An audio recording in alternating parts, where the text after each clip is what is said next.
دکتر نوید خپلواک هستم و امروز در مورد کمزوری جنسی نزد آقایان یا مردان و بی اولادی یا اقامت گپ میزنیم. کمزوری جنسی و بی اولادی دو موضوع خیلی متفاوت از هم دیگه است. فرقهای خیلی زیاد داره. کمزوری جنسی نزد آقایان با بی اولادی یا انفرتیلیتی خیلی فرق داره و این دو موضوع را باید همیشه در نظر داشته باشیم که اقامت یا بی اولادی این یک فاکتور است که مستقیم به ساختمان اسپرم یا منی، ترانسپورت اسپرم و القای اسپرم در جنس مخالف با تخمه اینا ارتباطات مستقیم با اسپرم داره، در حالی که کمزوری جنسی ارتباط مستقیم با اسپرم و کیفیت اسپرم نداره، بلکه ریشه در ساخت و ساز هوس است. اقامت یا بی اولادی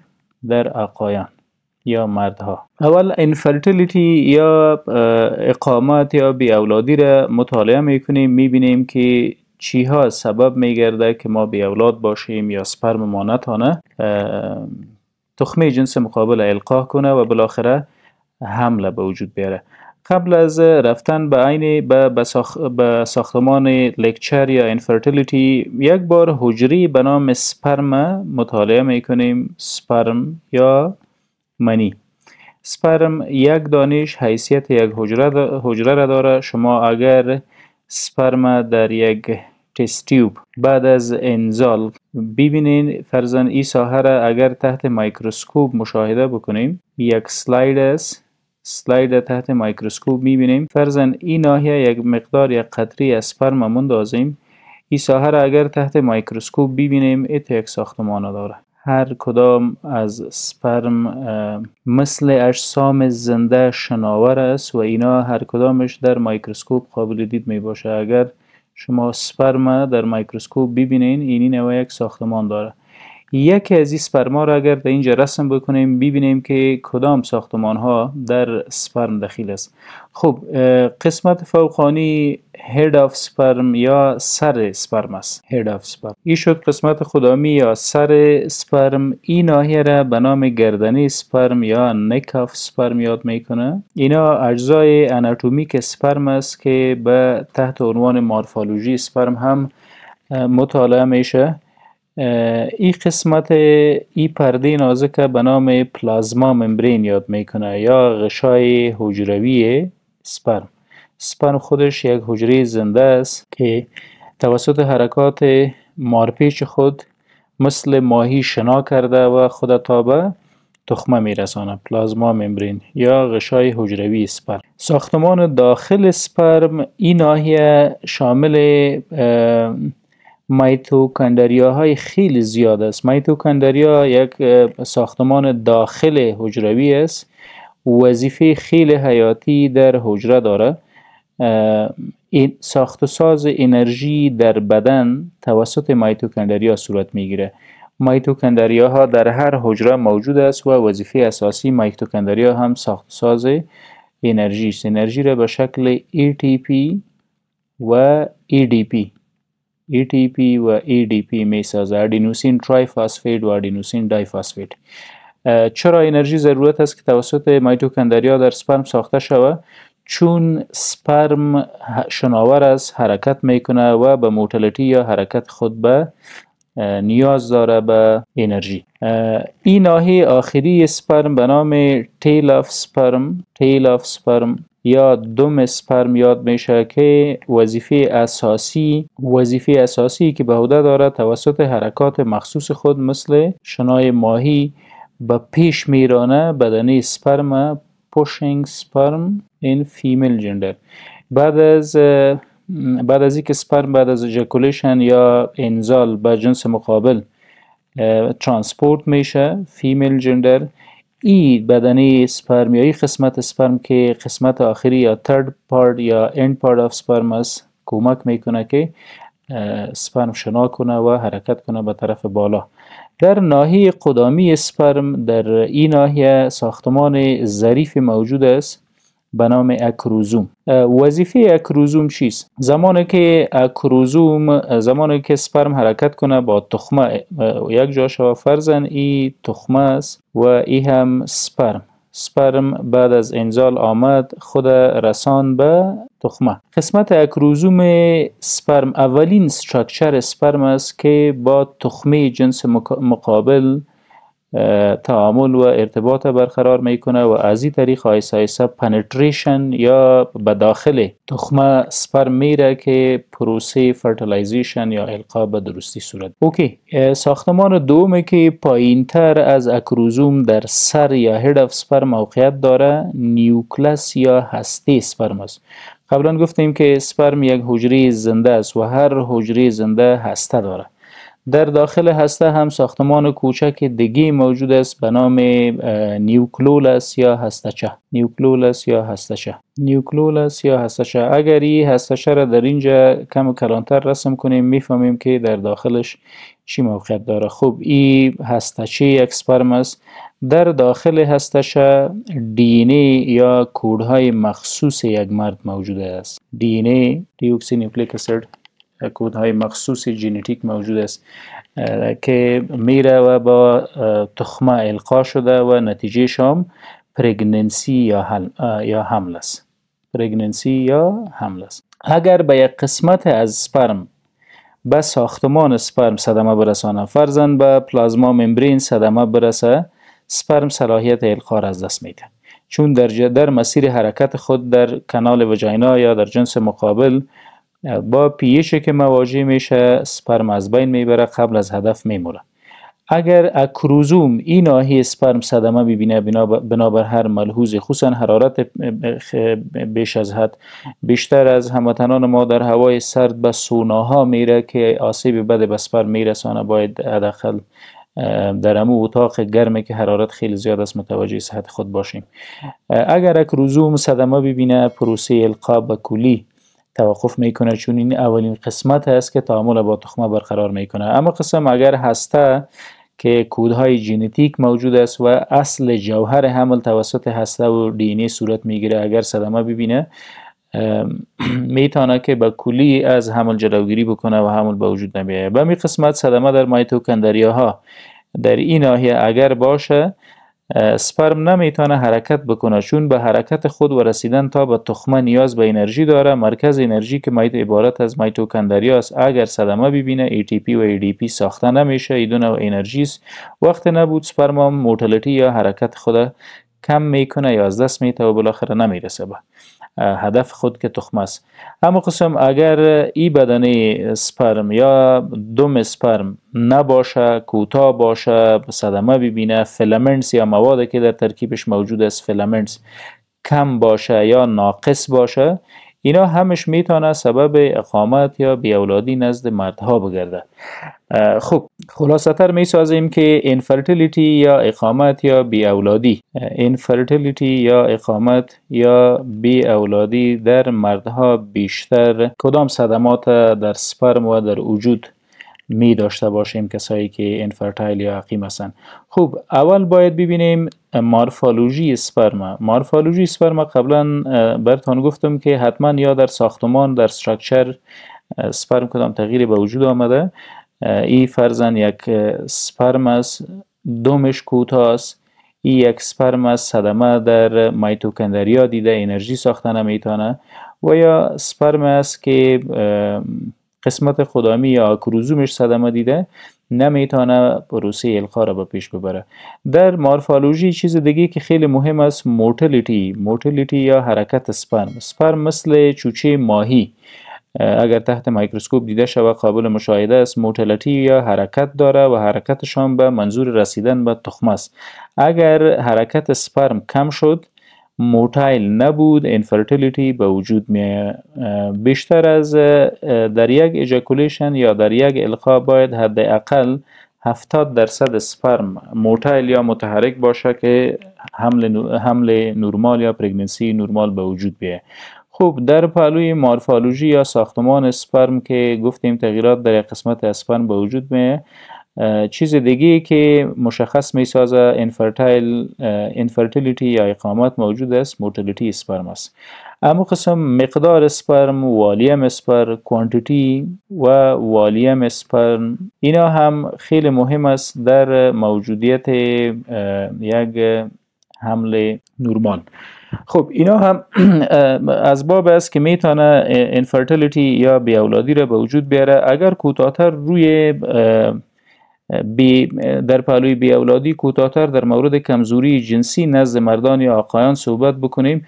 کمزوری جنسی یک بحث مجزا از انفرتیلیتی است. هر مرد انفرتایل یا عقیم میتونه کمزوری جنسی نداشته باشه، ولی کمزوری جنسی هیچ وقت هم سبب بی اولادی نمیشه. بی اولادی هیچ وقت به معنای کمزوری جنسی نیست. اونایی که کمزوری جنسی داره در اصل عمل جماع یا در همبستری ضعف دارن، یا آله تناسلیشان به درستی حرکت نمیکنه، یا حرکت کوتاه مدت داره، یا انزال زود صورت میگیره، یا هیچ شوقی یا لیبیدو نداره. سکشوال دیساردر یکیش ایدی یا ارکتایل دیسفانکشن است. در ارکتایل دیسفانکشن اصلا عملی نوز به درستی صورت نمیگیره. عملی نوز امو استاد شدن آله تناسلی است، یا برای مدت کوتاه استاد میشه، قبل از عمل، قبل از هدف تحرک یا شخ بودن از دست میته، و یا هم انزال خیلی زود دارن بعضی ها. پریمچور ایجاکولیشن بیشتر ربط داره به هوس نابالغی که توسط مغز ساخته شده. در پهلوی اینها در کمزوری جنسی چیزی که خیلی مهم است سیستمیک دیزیز. حتما در سیستم خود، در وجود خود، در سیستم های دیگه امراض داریم که اون نمگذاره پروسه یا عمل سکس به درستی انجام بگیره. مثلا دیابتیز، شکر، یکی از امراض مزمن سیستمیک از کمزوری جنسی را به وجود میاره. اما قسم فشار بلند HTN یا هایپرتنشن میتونه کمزوری جنسی را در آقایان به وجود بیاره. کاردیوواسکولار دیزیز، CVD یا امراض عروقی و قلبی یکی از شایع‌ترین علت بر دوام کمزوری جنسی نزد آقایان است.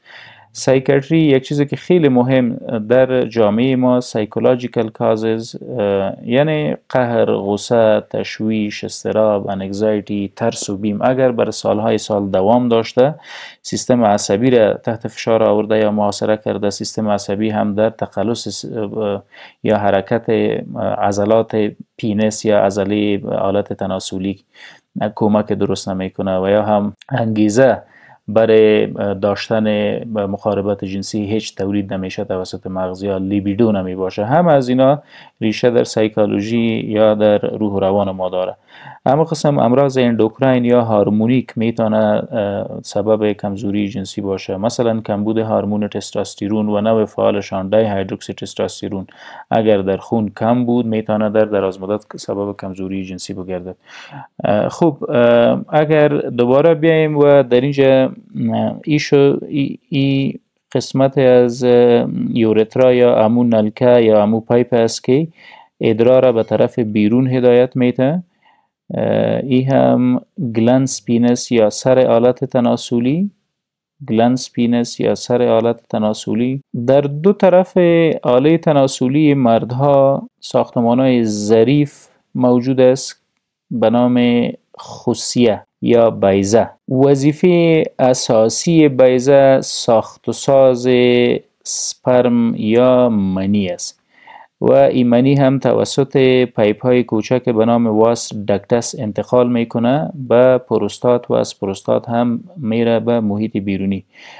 بالاتر از این ساحه مثانه موقعیت داره و در دو طرف پایپ ادرار و پایپ منی غده ناکمانند به نام پروستات موجود است. پروستات در مردها این خوسیه یا تستیکل نام داره، رایت و لفت، چپ و راست. این ساختمان ما اپیدایدیمس نام داره، اپیدایدیمس. و این پایپی که منی را از خوسیه انتقال میته به نام واس دکتس یاد میشه.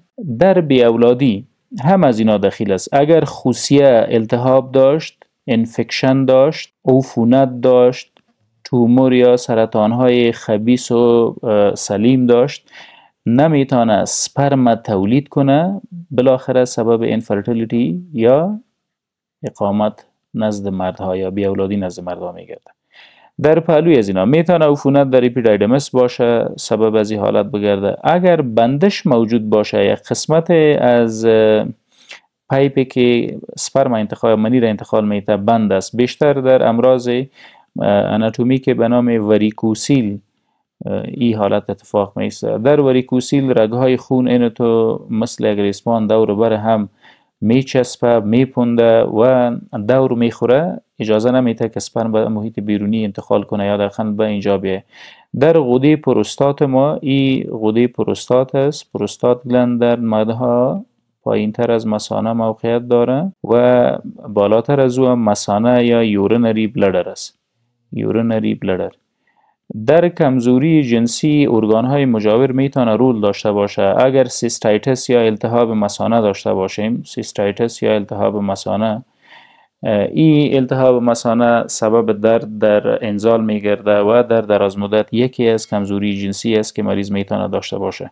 اما قسم بالاتر از او پایپ های است که یوریتر یا پایپی که ادرار از گرده انتقال میته به طرف مثانه و از مثانه به محیط بیرونی. اگر در گرده تکلیف داشته باشیم، CKD یا مرض مزمن گرده، میتونه کمزوری جنسی و اقامت هر دو را به وجود بیاره.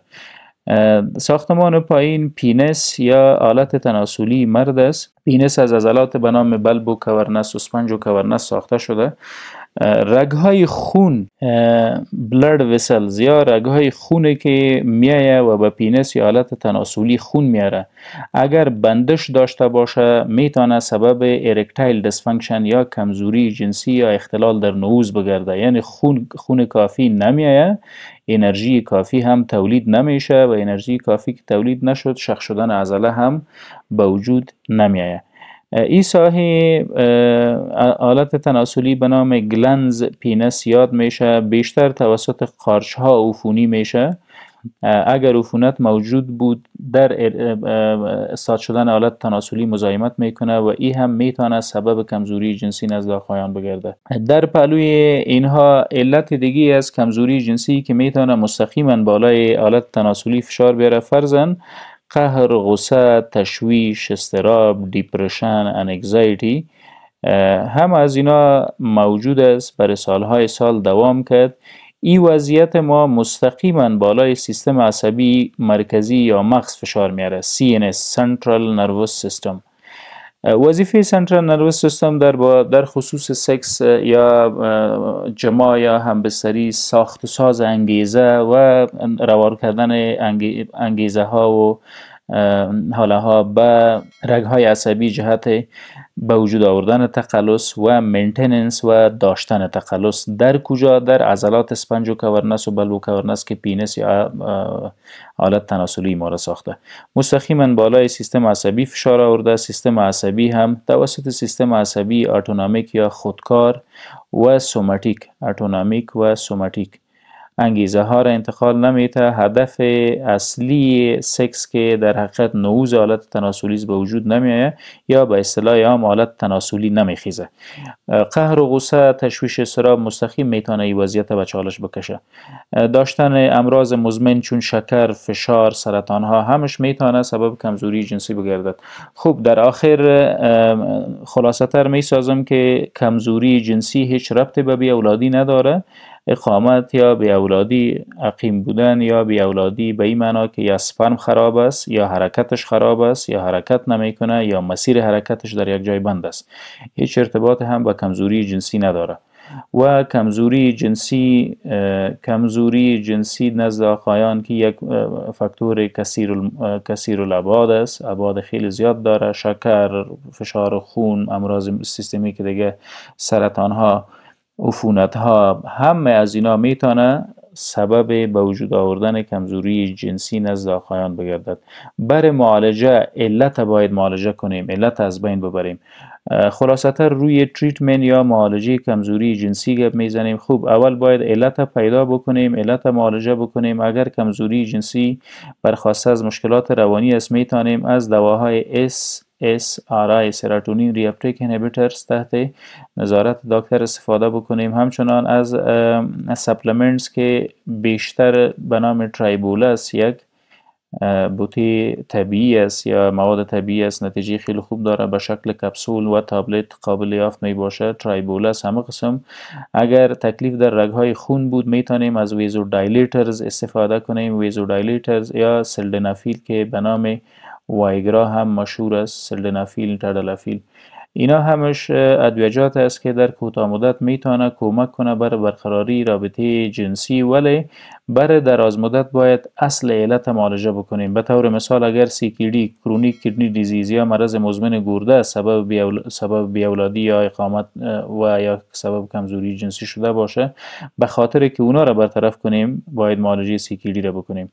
اگر به همه قسم استرس، تشویش، اضطراب داریم، قبلا گفتیم که از SSRI استفاده کنیم، مثل اسیتایلوپرام و فلوگزوتین، پاراگزوتین، امیتریپتایلین و امثال از اینا. ممنون.